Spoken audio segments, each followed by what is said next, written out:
자, 우리는 지금 세대 재교육이라는 주제를 가지고 계속해서 몇 주간 말씀을 듣고 있습니다.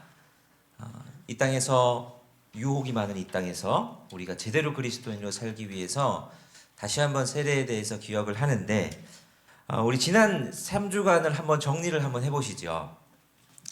첫 주에는 우리는 왜 죄인인가 하는 주제를 가지고 죄에 대해서 살펴봤습니다. 죄란 뭔가 하면 우리가 정리할 때 죄는 하나님이 기준이 아니라 내가 기준 되려고 하는 마음, 하나님이 주인이 아니라 내가 내 삶의 주인 되려고 하는 마음이 죄다, 이렇게 배웠고, 그걸 우리는 원죄라고 불렀죠. 이 원죄로부터 수많은 세상에 있는 이 다른 죄들이 출발한다 했습니다. 내 마음대로 하고 싶은 이 죄들끼리 충돌하다 보니 세상에 죄가 넘쳐나죠. 자, 그러면 이 죄의 문제를 어떻게 해결할 건가? 우리가 이걸 살펴봤을 때 생각보다 단순하지요. 죄는 죄값을 치르면 해결됩니다. 근데 이 죄는 하나님께서 원래 처음 기준을 세우실 때부터 죄값이 정해져 있었죠. 죄의 값이, 그러니까 죄의 형벌이 뭡니까? 네, 사형, 죽음, 사망. 내가 죽는 겁니다. 근데 인간이 죽으면 끝나는 거 아닙니까? 그러니까 인간은 내가 죽지 않고 뭔가 다른 걸로 해결해 보려고 수많은 방법을 계속 찾습니다. 그래서 어떤 사람들은 착하게 살면 되겠지, 선행을 많이 하면 되겠지, 그러면 내가 뭐 구원받을 자격 있는 거 아니야 생각하기도 하고, 어떤 사람들은 내가 안 죽기 위해서 과학이 발달하면 되겠지 생각하고 과학을 의지해 보기도 하고, 또 어떤 사람들은 자신의 철학적인 이성 아니면 다른 종교, 여기서 다른 것들을 의지하거나 부정하거나 해보기도 합니다. 근데 이건 다 올바른 방법이 아니라 그랬죠. 죄에는 정확하게 정해진 형벌을 감당할 때에야만 죄가 사해지지, 자기 마음대로 다른 방법으로 죄값 치르겠다고 해봤자 그게 전혀 소용없다 그랬습니다. 그래서 인간의 노력으로는 아무것도 할 수 없어서 하나님께서 우리에게 이 죄의 문제를 해결할 수 있는 길을 열어주셨는데, 그게 구약에서는 제사라는 방법으로 나타났고, 근데 그 제사도 완벽하지 않아서 결국 하나님께서 우리에게 열어주신 길이 아무런 죄도 없는, 자기 죄가 아닌 예수 그리스도께서 십자가를, 이 땅에 오셔서 십자가 지시고 거기서 죽으시고 부활하신, 자기 죄가 아니라 우리의 죄를 위해서 대신 죽으시고 부활하신 그 사실을 믿기만 하면 우리 죄 문제가 해결된다라고 말씀드렸죠. 그게 하나님께서 새롭게 우리에게 열어주신 우리의 죄를 해결할 수 있는 유일한 길이었습니다. 그런데 문제는 이 복음의 사실, 우리는 이걸 복음이라고 부르죠. 근데 이 복음의 사실들을 우리가 다 깨닫고 알고 배웠다 해도 그게 믿어지느냐 믿어지지 않느냐의 문제가 남은 거죠. 머리로는 그 사실을 이해했다고 쳐도 그게 진짜야? 그게 말이 돼? 이러면서 믿어지느냐 믿어지지 않느냐의 문제가 남아있다 그랬습니다. 그걸 믿어야 구원을 얻을 수 있다 그러셨는데, 그래서 그걸 믿어지게 하시는 분이 누구라고 우리가 배웠습니까? 성령 하나님. 성령님께서 그 일을 하십니다. 성령님은 우리를 위로하시고 도우시고 이 역할을 하시는 분이라 그랬죠. 그분이 오셔서 우리에게 어떤 일을 하십니까? 죄가 깨달아지게 하십니다. 아, 내가 진짜 죄인이구나, 이걸 깨달아지게 하시는 분이 성령님이시죠. 그리고 십자가와 부활, 예수 그리스도의 십자가와 부활이, 야, 이게 정말 구원의 유일한 방법이구나, 이게 진짜 나를 위한 거구나라고 믿어지게 하신다 그랬습니다. 그리고 더 이상 내가 이렇게 살아서는 안 되겠다, 정말 예수님 닮은 모습으로 좀 살아봐야 되겠다 하며 그렇게 살 수 있도록 하시고 우리와 동행하신다 그랬습니다. 자, 이게 복음, 우리 구원을 위해서 하나님께서 우리 가운데 하시는 일입니다. 계속해서 우리를 죄 문제를 해결하시고 우리를 하나님의 자녀다운 모습으로 성장시켜 가시지요. 자, 그런데 여기까지 정리를 했다면 오늘은 그럼 무슨 주제를 정리하느냐? 오늘은 세례 재교육이란 주제에 맞게 세례란 무엇인가에 대해서 정리를 해보려고 합니다.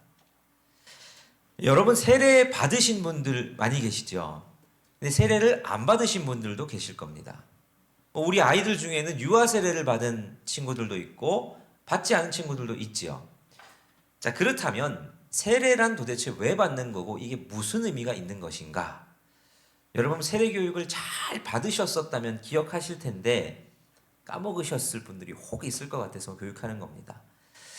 자, 여러분 세례란 뭘까요? 왜 우리는 기독교인이 되면 세례를 받으라고 그렇게 하는 걸까요? 특별히 오늘은 구역 권찰의 헌신 예배로 드립니다. 구역 권찰, 저는 특별히 여러 봉사들이 참 귀하지만 영혼을 섬기는 봉사들이 교회에서 정말 귀하다고 생각합니다.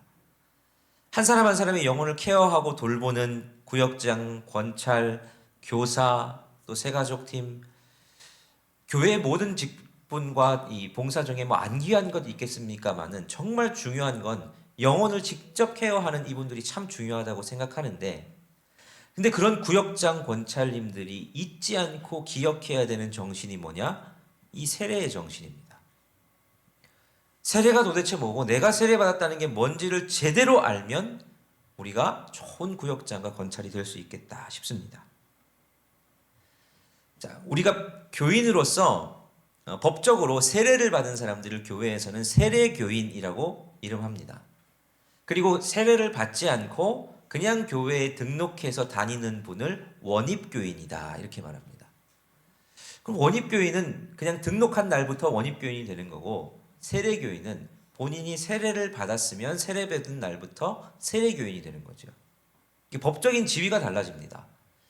그렇다면 세례교인은 도대체 뭐 하는 건가? 세례가 뭐길래 세례교인이라고 따로 이름할까?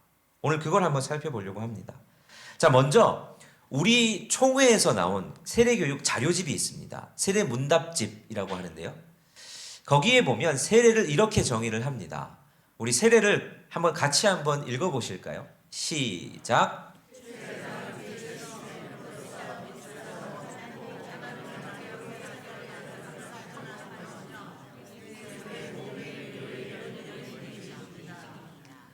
자, 무슨 말인지 정확히 이해가 되십니까? 이제 세례에 대해서 다 아시겠습니까?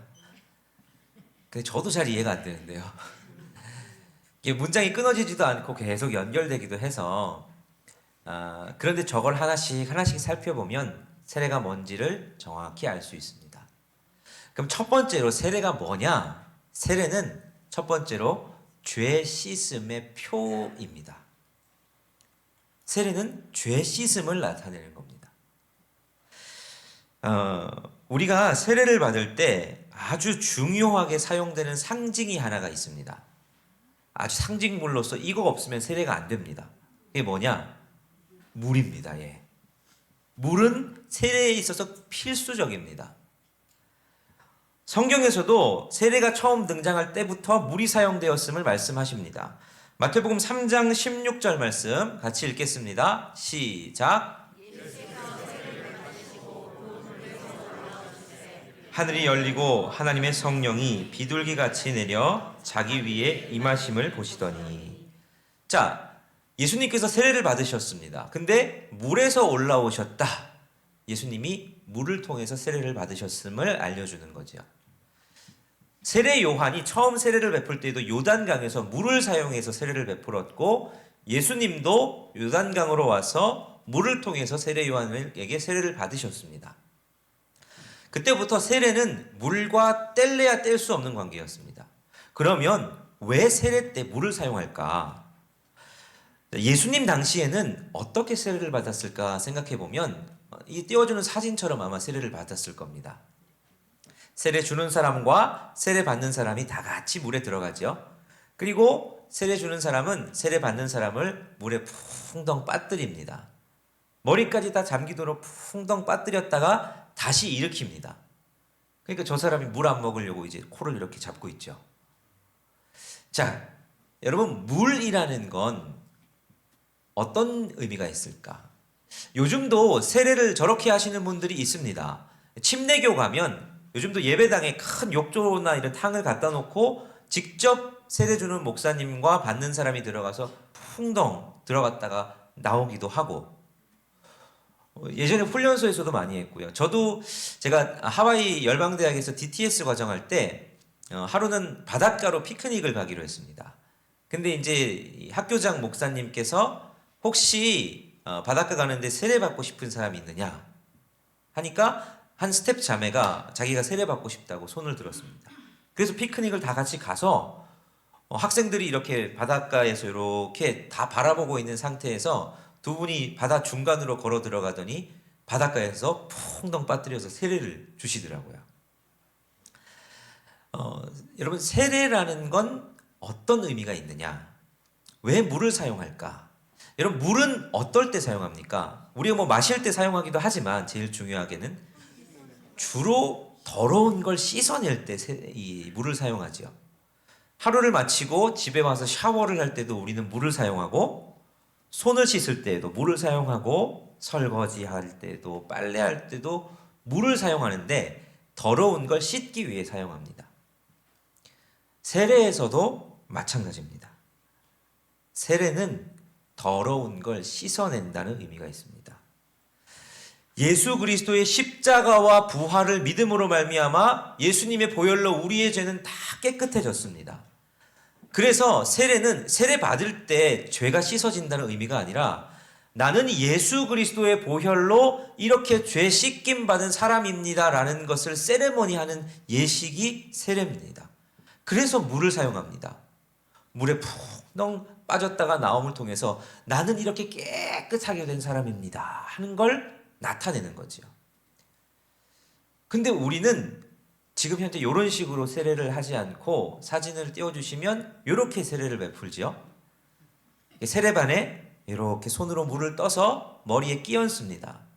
한 번 끼얹으면 이걸 단수례 또는 일수례라 그럽니다. 그리고 세 번 끼얹으면 삼수례라 그럽니다.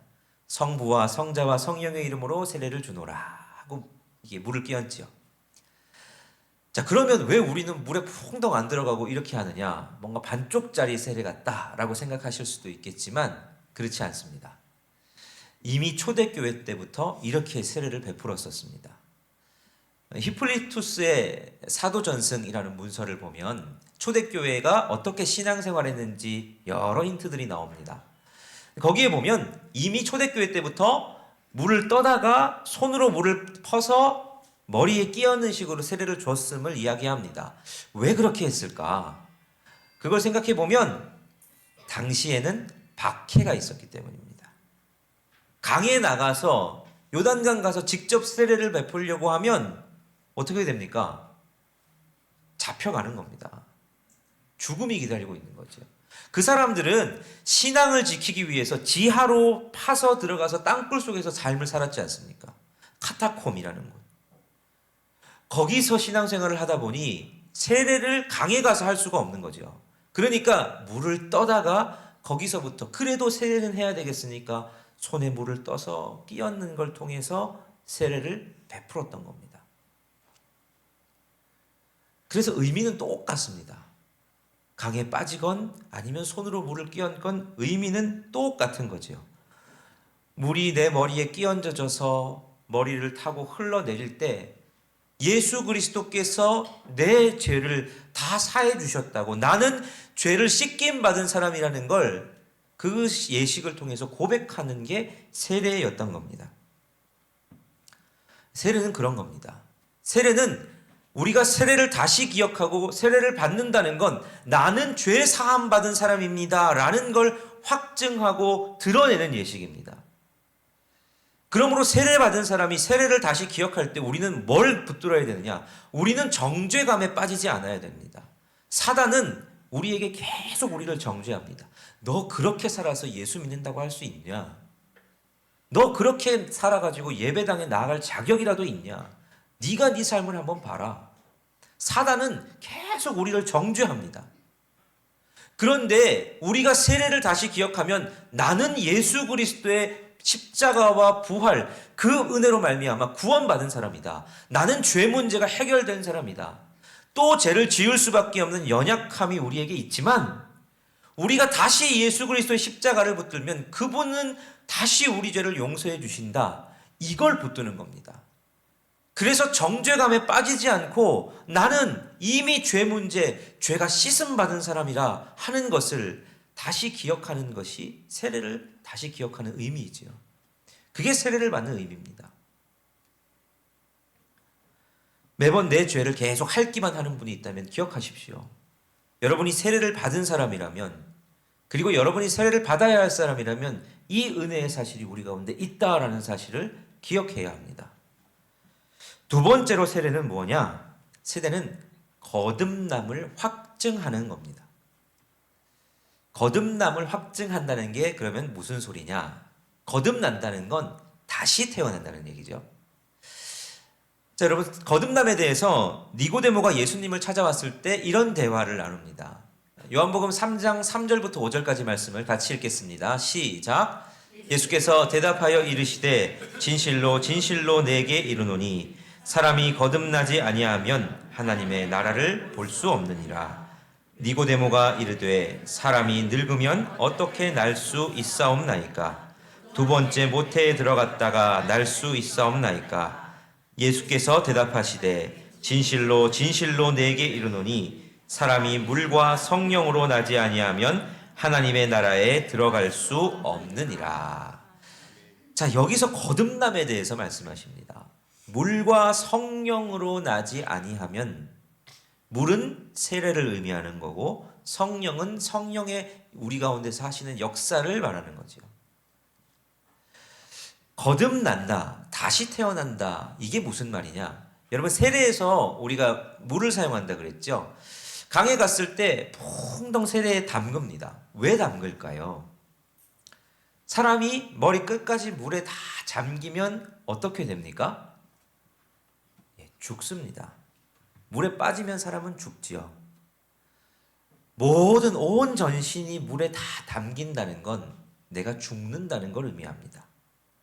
이전에 내가 내 마음대로 살았던, 하나님 기준이 아니라 내 마음대로 살았던, 그래서 죄악 가운데 살았던 죄인, 내 옛사람은 이제 내가 이렇게 죽었습니다 라는 걸 의미하는 겁니다. 근데 거기서 계속 담궈놓지 않죠. 다시 금방 일으킵니다. 일어나는 건 무엇을 뜻하는 겁니까? 살았다라는 걸 뜻하는 겁니다. 나는 이제 하나님이 나의 주인 되는 삶으로, 내가 내 주인인 삶이 아니라 하나님이 나의 주인이시고 하나님의 기준대로 살아가는 새 사람이 되었습니다. 그걸 의미하는 게 세례입니다. 그래서 세례는 물에 푹덩 담궜다가 다시 일으킵니다. 우리가 세례를 주는 것도 마찬가지입니다. 물이 내 머리를 타고 흐를 때 비록 내가 전신을 다 물에 담그진 않았지만 그걸 나타내는 겁니다. 나는 다시 태어났습니다. 나는 이제 옛사람, 내 육신의 본성, 죄대로 사는 사람이 아니라 난 이제 하나님이 주인, 하나님이 기준, 하나님이 원하시는 삶, 새 사람이 되었습니다 라는 걸 다른 사람들한테 확증하는 예식이 세례라는 거죠. 우리 신앙의 선배들은 이걸 위해서 목숨 걸고 세례를 받았습니다. 그냥 마음이 아니라 내가 이걸 표현하기 위해서 정말 목숨 걸고 세례를 받았던 게 초대교회 신앙의 선배들이었습니다. 그만큼 이 예식은 큰 의미가 있습니다. 단순히 그냥 내 마음속에 그런 것이 아니라 내가 정말 정죄감에서부터 나는 해방된 사람임을, 나는 이제 내가 죽고 예수 그리스도가 내 안에서 사는, 예수 그리스도가 나를 통해서 사시는 삶입니다 라는 것을 고백하는 게 세례 예식인 거지요. 그래서 세례를 받은 사람, 또는 우리가 세례를 받았던 것을 기억하는 삶은 어떤 삶이냐? 더 이상 내 혈기대로 내 마음대로 내가 사는 삶이 아니라 그리스도께서 나를 통해 사는 삶임을 기억하는 게 세례를 받은 삶의 자세인 것입니다. 우리가 세례 받은 사람이라면 그렇게 살 수 있습니다. 맨날 내 분노와 혈기대로 내가 원하는 대로 그렇게 사는 게 아니라 나를 죽이기 위해서 노력하는 거죠. 나를 쳐서 계속해서 나는 아닙니다. 나는 아닙니다. 그리스도가 드러나셔야 합니다. 그걸 고백하는 삶이 세례를 기억하는 삶이다 하는 겁니다. 마지막 세 번째로 세례의 의미는 어떤 의미가 있느냐? 세례는 공동체의 일원이 되는 예식입니다. 세례는 공동체의 일원이 되는 예식. 여러분, 그래서 세례 받을 때, 물론 세례 받을 때 이런 경우는 있습니다. 임종이 가까운 분, 그래서 병상에서 절대 못 움직이실 만한 분, 그런 분들이 세례 받기를 원하시면 목사님들이 특별히 가셔서 병상 세례를 주십니다. 근데 그런 경우를 제외하고 목사님이 방에 따로 불러서 세례를 주는 경우는 거의 없습니다. 왜냐? 세례는 예배 시간에, 공적인 시간에 온 성도들이 함께 모인 자리에서 세례를 베푸는데 그것이 공동체의 일원으로 받아들여주는 예식이기 때문입니다. 세례는 같은 신앙을 고백한다는 고백입니다. 교회로 모인다는 건, 교회는 정치적인 신념에 따라서 모이는 집단이 아닙니다. 정치적인 신념이 달라도 교회로 모일 수 있습니다. 교회는 경제적인 이익을 따라서 모이는 집단도 아닙니다. 교회 모여서 사람과의 관계를 해가다 보면 내 사업에 도움되고 이것 때문에 모이는 집단이 아닙니다. 교회는 같은 취미를 공유한다고 모이는 집단도 아닙니다. 나랑 같이 뭐 이렇게 하고 즐겁게 놀 수 있는 사람들이 있고, 교회의 본질은 같은 신앙을 고백하는 사람들이 모이는 곳이 교회입니다. 같은 믿음을 고백하는 겁니다. 나는 예수 그리스도의 십자가와 부활로 말미암아 죄 씻음 받은 사람입니다. 나는 이제 예수 그리스도가, 나는 죽고 예수 그리스도가 내 안에서 살아계시는 그 삶을 사는 사람입니다 라는 이 신앙의 고백, 그래서 그 신앙의 고백을 세례라는 세레모니를 통해서 하는 겁니다. 그래서 세례라는 세레모니를 하는 사람을 보고 공동체는 어떻게 하는 겁니까? 저 사람이 이제 우리와 같은 믿음을 고백하는 사람이구나 하고 공동체의 일원으로 받아들여주는 예식이 세례다라는 겁니다. 고린도전서 12장 12절부터 13절은 이렇게 말씀을 하십니다. 우리 고린도전서 말씀 같이 읽겠습니다. 시작.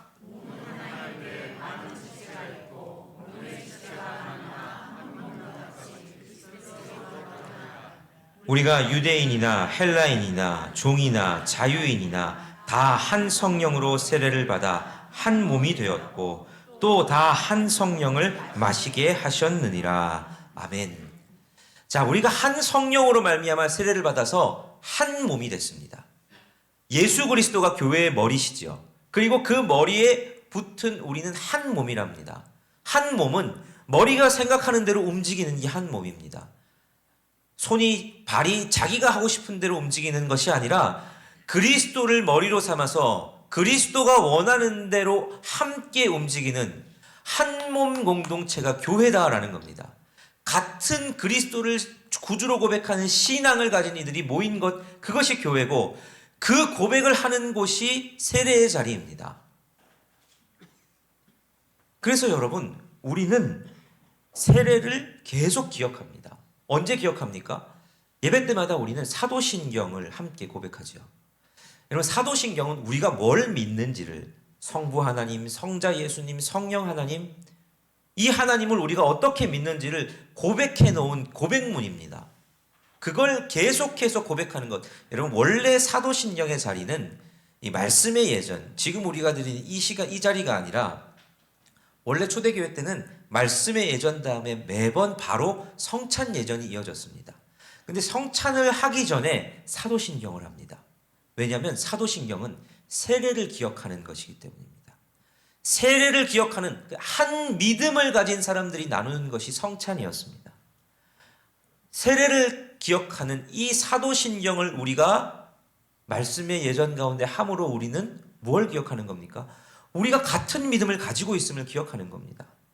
우리가 도대체 받은 세례가 어떤 것인지를 다시 기억하는 시간이 사도신경을 하는 시간인 겁니다. 한 믿음을 가진 한 공동체임을 우리가 거기서 확인을 하는 것이죠.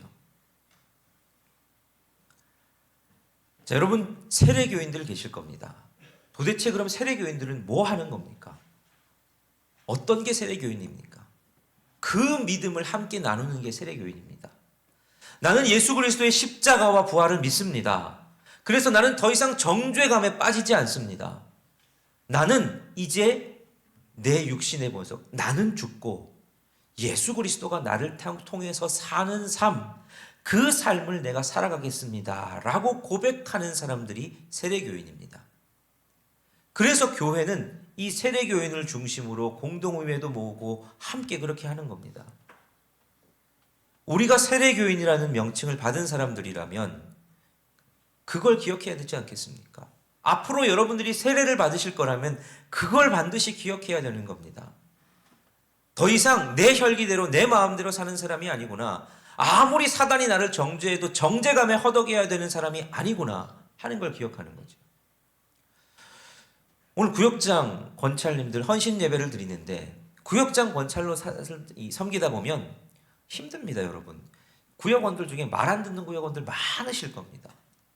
속 썩이는 사람들, 상처되는 말 하는 사람들, 이거 좀 하자 그러는데 모이지도 않고 연락을 해도 답도 없고 여러 사람들이 다양하게 많으실 겁니다. 근데 그렇게 리더로 섬긴다는 건 내 세례를 기억하는 겁니다. 내가 리더로 섬길 수 있나? 내가 이래도 되나라는 수많은 정죄감이 들 때 다시 그리스도의 보혈, 세례를 기억하는 겁니다. 아, 나 죄 문제 해결된 사람이지.